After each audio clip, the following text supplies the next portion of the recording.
Hey, good morning. Second live stream, and slowly still getting into the idea and how I want to do all these, but really enjoying the process. It's a different way for me to share, hopefully bring some value to you. And in today's episode, I want to touch on anxiety and habits. Now, I don't think, especially now post-COVID, I don't think there's anybody out there who doesn't have some sort of anxiety, something they worry about. And sometimes you can put your finger on it.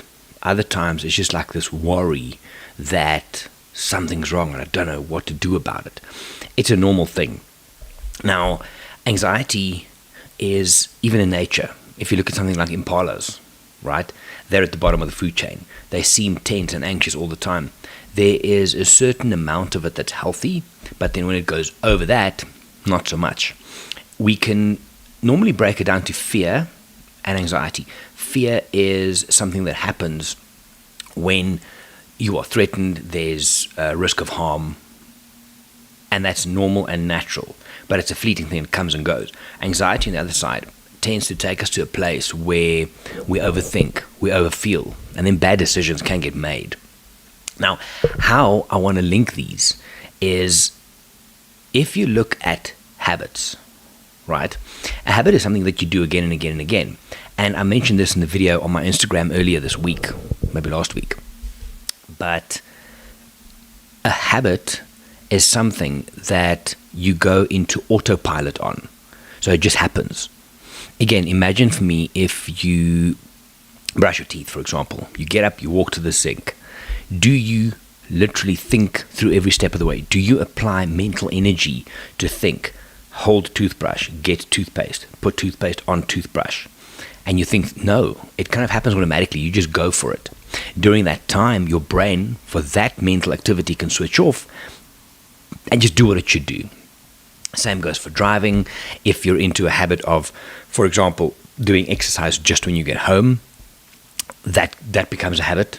But the big thing is, and there's a lot of talk about these things if you go into that research, on anxiety as a habit. We've gotten to a place where we habitually worry about things that normally we would not need to worry about. And I'm going to show you some habit loops. It's TBR. It's trigger, behavior, and reward.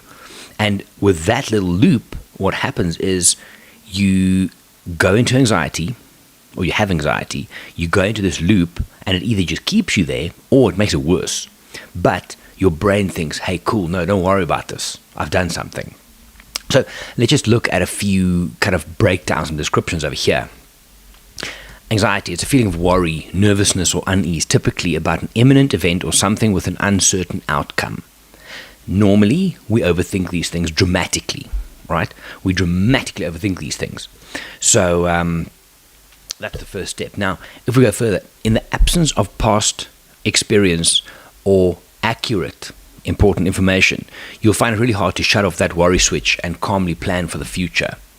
Now, that's an important thing, because when we get into anxious thought patterns, when you start thinking anxiety, something big, imminent event coming up, public speaking, I've got to drive through a bad neighborhood, I have to have a difficult conversation with my partner or spouse. Anxiety kicks in, and then you start thinking of all the potential worst outcomes.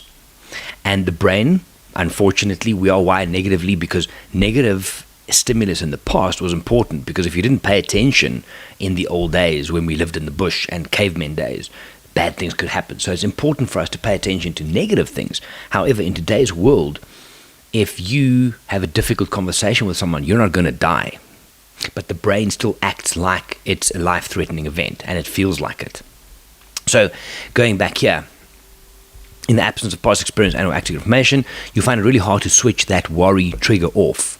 Now, how many of you can relate to this? Anxiety, triggering worrying, triggering anxiety, triggering worrying, triggering. So you start worrying about something, anxiety kicks in. Then the more anxious you get, the more you start worrying.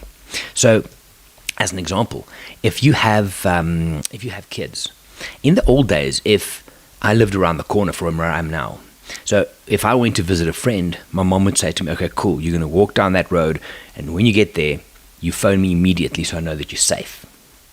Okay, cool. So in my parents' minds, there might have been a certain amount of anxiety. Is he okay? But that was it. That was cool. Is he okay? He gets there and he phones me and we're good. In today's world, you can put tracking devices on your kids. That sounds horrible, but they can have a phone, they can have an Apple AirTag, whatever the case is.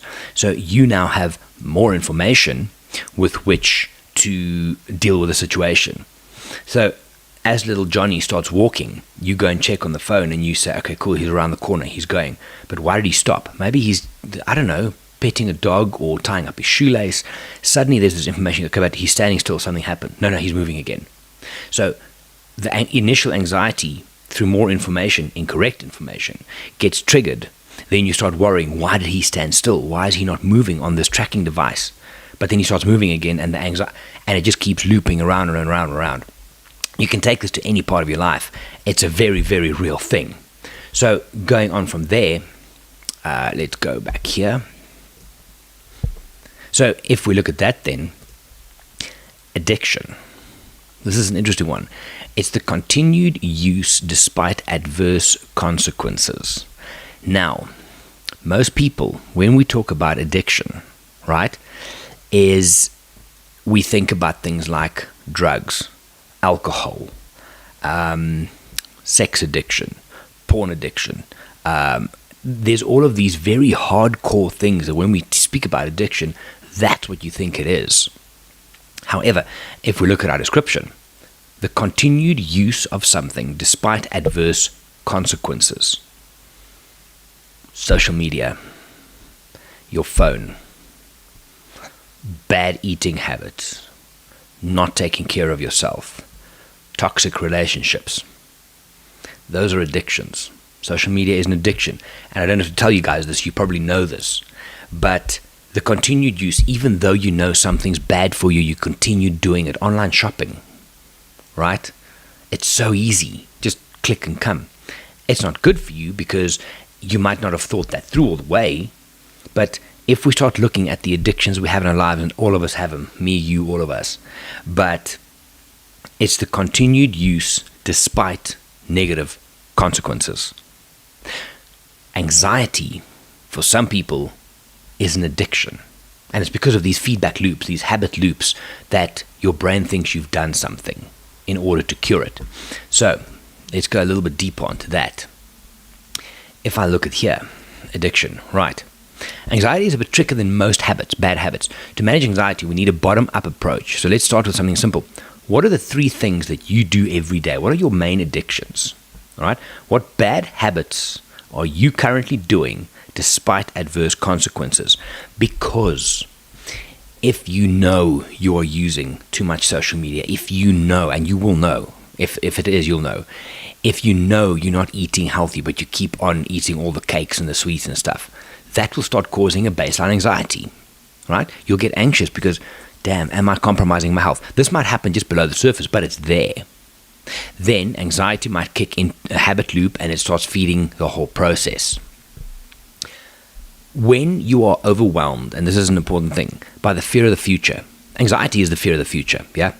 Our PFCs, our prefrontal cortex, the rational thinking part of your brain goes offline. Now, this is an important thing. So imagine, if you will, you at the edge of the road and you have to cross the road. As you step into the road, a car comes barreling down on you. And in that second, you see this thing and you jump back. That's an immediate fear response. The body reacts because it's like, shit, the car's going to hit me. You jump back. In that moment, that singular moment, you didn't think about it. You didn't break it down for yourself. You didn't get anxious, right? You jump back. The moment you step out of fear or out of danger's way and the initial shock/fear disappears, then your brain starts kicking in and it's like, oh my God, that was very dangerous. I could have died. It was a bad decision. However, you're not making rational decisions in that time, because when there's the fight or flight or freeze response, right, your prefrontal cortex, the part of the brain that manages rational thinking and decision making, literally goes offline. It doesn't work. Let me think about this for a second with you. So something like trauma or continued stress or an anxiety attack or a panic attack, for those of you that have had it, something happens and you start getting super anxious and you got to just sit still for a second and breathe, and you're like, don't know if I can do this. Can you make decisions in that time? You're probably telling yourself, listen, I don't know what to do. Do I phone this person? Don't I? Do I go? I don't know what to do. But if you sit still for a little bit and you breathe and you just ride it out, so to speak, you white knuckle through that stage, the prefrontal cortex comes back online and rational decision making will start happening again. It's a big thing. Trauma, stress, anxiety, all these things can force the prefrontal cortex to go offline. But let me show you this. So, if I look at the prefrontal cortex, right, there's 9 functions. This is obviously just overview. Empathy, insight, response flexibility, emotion regulation, important, body regulation, morality, intuition, attuned communication, and fear modulation. That happens in the prefrontal cortex. It's basically the area just behind your forehead and behind your eyes, right? The limbic brain, the fight, flight, freeze response happens there. It's the emotional center. Emotions live here, right? That is where the initial reactions come from. Now, the best description I've heard for this is, if you look at the two, the amygdala, it sits at the base of the brain, and that's part of the limbic system, the emotional center, if you will. And then you've got the prefrontal cortex, which is the rational brain, where decisions are made. So you've all had that feeling when you walk around the street or something and you feel something just ain't right. There's something not right here. You don't know what it is. That generally comes, it's the amygdala is like the body and the brain's smoke detector. And it picks up on cues and emotions and small things, and it realizes, okay, something's wrong. We need to react here. And you start getting heart palpitations, you start sweating, you get nervous, your body tenses up. It's preparing for something that could happen. It normally overemphasizes this anyway.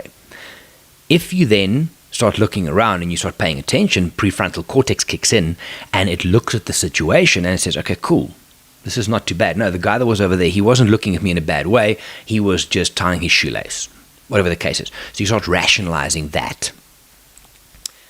Now, in any stressful situation, and anxiety generally is stress, but it's self-induced and it's a fear about the future, about things that probably won't happen. All right? The prefrontal cortex is the one where you can rationalize these things for yourself. Now, you can imagine for yourself, if the moment this thing is offline, the prefrontal cortex in the front here, the red area, when that thing's firing, you can make decisions, you can think rationally. It's when it's connected then to the back. The limbic system is all these lines going forward and back. That is good communication throughout the brain, right? But when this prefrontal cortex goes offline and there's no communication with the emotional center, you are acting emotionally. And when we act emotionally, when this prefrontal cortex is not online, you are relying completely on the emotional center of the brain in order to make decisions. And when you're anxious and you get to a point of anxiety where it's quite severe, it switches off. You're not making rational decisions, right? From a day-to-day example, your prefrontal cortex is the thing that regulates decision-making. Let's go basic. For example, and we all have this, sometimes you'll walk along a bridge and you'll think, I wonder what will happen if I jump off here. I want to jump off here. Or you walk and as it's random, it's the most strange thoughts. I wonder what would happen if I drive my car over that sidewalk, whatever. The rational brain, the prefrontal cortex, is the thing that says, no, here's why. It's rational. When that thing switches off, we make emotional decisions, and we all know that's not a good thing. When you are anxious and you go into an anxiety habit loop, sometimes the prefrontal cortex, depending on the intensity, doesn't work like it should, and we make bad decisions. So, check this out. If we now look at, that is an anxiety habit loop. There's a trigger. Something happens that you start thinking about anxiety, or thinking about something that you're anxious about, or something happens. Then there's a behavior. It's a normal loop, right? Something triggers you, you have a certain behavior, and then there's a reward. Now, this habit loop is where it's very easy for us, and for many of us, to become addicted to anxiety, and for anxiety to feed itself. Let me explain. So, if you have a thought or an emotion, right? So let's just go back for a second. Something happens, thought or emotion. You have a behavior that happens. This could be a thinking, go training, speak to someone, whatever. And then there's the reward. So in a normal situation, you have a thought or an emotion. If it's anxiety, you then start worrying. Like, oh shit, I've got to do the speech tomorrow. I'm start worrying. Then you get avoidance or overthinking. So here's the problem with this habit loop when you get to anxiety, is you have the initial anxious thought. You then start worrying about it, i.e. thinking about it, overthinking. For the brain, sometimes it then thinks, hey, you know what? I don't have to do anything about this because I'm already doing something. Behavior, I'm thinking about it. So the reward for the brain is sometimes, yes, I've thought about it. And that's okay. That causes you more anxiety. You then start thinking about it more. The brain's like, cool, we've thought about it. We're good. We can move on. But the habit loop just continues. Example, you come home from work. Late afternoon anxiety. You get home, you're not sure about what's happening tomorrow. Whatever the case is. Trigger. Behavior, you start drinking. Why? Because the reward is you feel numb and you forget about the anxiety. However, it doesn't take it away. Tomorrow you do the same thing because you've stuck in that habit loop. Another example, you have early morning anxiety. I've got a big day at work, I didn't prepare well enough, I've got an exam, whatever the case might be. Procrastinate. That's the act, that's the behavior that you do. Because often this is probably when the prefrontal cortex is going offline a bit. Instead of rationally thinking and say, if I do this thing, it will be better. It's not there, so you procrastinate. What is the reward? Avoidance. You're just kicking that thing further down the road. It didn't take the fact away that you're anxious about something and that something isn't be dealt with. Right. You have a fight with your partner. Right? The fight starts. You then, the behavior is you start worrying about potential conflict, that it's going to get worse. The fight's going to keep going. That causes you anxiety. Let's look at one of the previous ones. You get anxiety, you might start drinking. You get numb and you forget. Not one of those two situations are solved now because there was, you numb and you forget, but you can have another fight with your partner which is going to breed anxiety, which is going to make you drink again. Anxiety habit loops. Anxiety. In this situation, you fight with your partner, you worry about more potential conflict, this causes you anxiety. You now have anxiety, you shout at your partner, and you now have relationship issues, which is going to cause you more anxiety. So all these things keep on looping around and around. The problem is this one, right, is that we have a thought or emotion, your brain worries and you think about it, and often the brain is under the impression, I'm keeping this down, that because I've thought about it, because I've worried about it, I've dealt with it. It doesn't fix anything. Not one of these things gets dealt with, right? Anxiety, shout at your partner, relationship issues causes more anxiety. You might go drink, you feel numb, you forget. It kicks back. Those habits, we get addicted to these things. You get a new book on anxiety. You read this book and you're like, okay, cool, let me do this. You read the book in one sitting. That's your behavior. The trigger is you buy the book. This is a good thing. Behavior is you read the book in one sitting. You're done. You understand it, but you don't take action.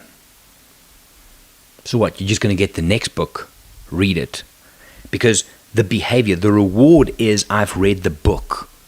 It didn't solve the thing. It's just a loop, and it's going to come back. That's the problem. So just this little picture here, funny enough, this is on a very random note. This is AI generated. I said to AI, give me a picture of a small black pug shaking, and that's what it came up with. But let's get back to that. The reason I put that in there is there is a physical manifestation of anxiety in our body. It is what it is. Nature does the same thing. When zebras have had a fight or they've had a stress or a predator attack them, for example, after the while, watch them. They'll kind of jump around and kick. What do dogs do after a stressful situation? After dogs have had a fight, after they've been in a bad situation, what do? They shake. Why? To release the body's tension. So now let's add all this together. You come home from work. You've had a very shitty day. You have a big week ahead. You come home and you're anxious about the rest of the week. That's a trigger. The behavior, I'm going to have a drink. The reward, I feel numb and it makes me forget all of the bad stuff. Anxiety is not gone. Your partner comes home. He or she gives you problems or just triggers you in some way. Triggers, whole different discussion. That trigger means your behavior is a fight starts. That fight causes more anxiety. When this anxiety level then climbs up, suddenly your prefrontal cortex, where you make rational decisions, basically goes offline. Now you're acting emotionally. And unfortunately, we're wired such that the brain thinks that worrying about something is an action that is rewarding because I've done something, you've done nothing. It's a very hard thing, guys. It's a very hard thing to manage anxiety without looking at your habits. When I get anxious, what do? Most of you, guaranteed, pick up your phone and you start scrolling because it takes your mind away from the thing. So you're anxious, you pick up your phone, you start scrolling, the brain thinks, cool, I've done something. It doesn't judge whether it's good or bad, but you've done something.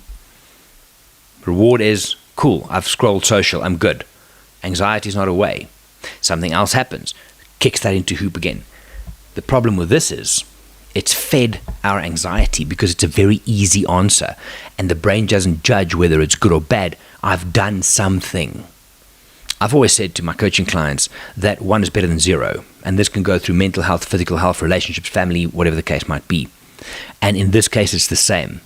You get anxiety or you get anxious about something. Even if you do your anxiety habit loop in the smallest way, you are feeding that system. So what do we need to do here? How do we solve this? The first thing is to start becoming aware that you have an anxiety habit loop. You're anxious about something. We need to slow down. If you have a traumatic event, the prefrontal cortex, your rational decision making goes off. And in that instance, you might make a silly decision. Like sometimes you'll see movies and stuff and he doesn't know what happened after that traumatic event. Could be because he wasn't thinking rationally, he was acting emotionally, then the rational thinking came back. But you need to, when you're anxious and you do something, you need to start, and writing's great for this. Journaling slows you down. It gives time for the prefrontal cortex to kick in again and be awake, so to speak, so you can make rational decisions. But when you're anxious, notice what you do. Do I reach for the bottle? Do I reach for my phone? Do I send messages or DMs to people that I shouldn't? You know what I mean? All that. Notice the behaviors that you do when you get anxious. And then write them down. And then when you're in a good space or speaking to someone, a coach, a therapist, a friend, then say, okay, here's my notes. This is the things that I've done when I'm anxious. How does it serve me? Is it kicking that loop in? Or if I have 2 loops together, right? How can I split away from these and start breaking them up and create better loops? If I'm anxious, for example, if I can slow down enough that I realize, okay, cool, I'm not thinking clearly here.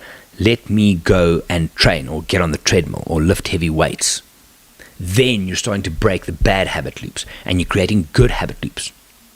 The brain will not make a difference between me going to sit on the couch and just worry about being anxious or me getting a good training session in. The brain feels it's done something. Trigger. The brain does a behavior, whatever that is, and there's the reward. The reward for the brain is I have thought about being anxious, or the reward could be I've trained, I feel better. There's no judgment from in here. That's the difficult thing. So from an anxiety habit loop point of view, you want to make sure, it's a hard thing, but it's very possible, is when you start getting anxious, use the notes app on your phone. Don't open Instagram, but use the notes app, carry a little journal and write down. Wednesday, 12:27, feeling very anxious. What am I doing next? I mentioned this last week and a few times this week to my clients. When you get anxious about stuff, we pull back. Yeah. I'm anxious about this phone call, so I'm not going to do it. Avoidance. I'm anxious about the speech that I have to do, so I'm going to avoid it and not work on it now. I'll do it later. Right? It's because you're not thinking rationally about it. Because if you're nervous about the phone call, get it done. Get it out the way. That's the rational thinking. Then it's finished. So anxiety pulls us back because the prefrontal cortex slows down. What's important is to be curious about why. Curiosity makes us lean into something. Anxiety makes us pull back. So that's the biggest thing I can give you. When you go into anxiety habit loops, cancel that. When you go and look for your anxiety habit loops, because we all have them, and we don't think about them because they're habits. Same as brushing your teeth. You don't think of you busy doing it, it just happens. Get curious about it. There is a space in between fear happening and the prefrontal cortex coming back online. There is a space where you can slow down and just be curious. You might not be able to rationally think about something, but you can observe. And during that observe, try and be curious as to why I'm anxious. Why am I reaching for my phone? Is it because you're going to Google ways to not be anxious? Or is it you're going to scroll on Instagram and just feed the system even further? If you get anxious and you just observe, be curious about the fact, why do I reach for the bottle? You know what I mean? So curiosity for me is a huge one in looking at these anxiety habit loops and eventually to anxiety and to anxiousness.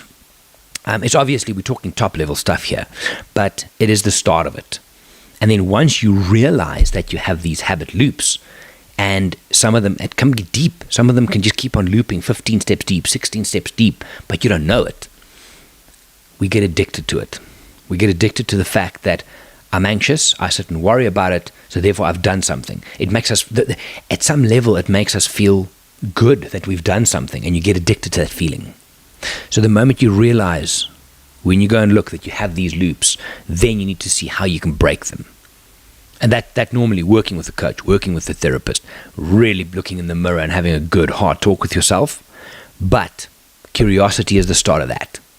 So next time you get anxious and you start, and be curious about the very first thing that you do when you get anxious, and be curious about that and see, where does that take you? Does it take you away from the anxiety, or more than likely it's going to just loop you back? We have to break that. Anyway, guys, if you have any questions, please get in touch. If you want to chat, let me know. I'm on Instagram, same handle, Jerry van Volt, and I will see you next week. I'll load the new topics up. I've got some travels coming up, and I'm going to pre-record some of these, and I hope you find some value. If you want to chat, let me know. Otherwise, have a great day. Take care of yourself, and I'll chat to you next time. Bye, guys.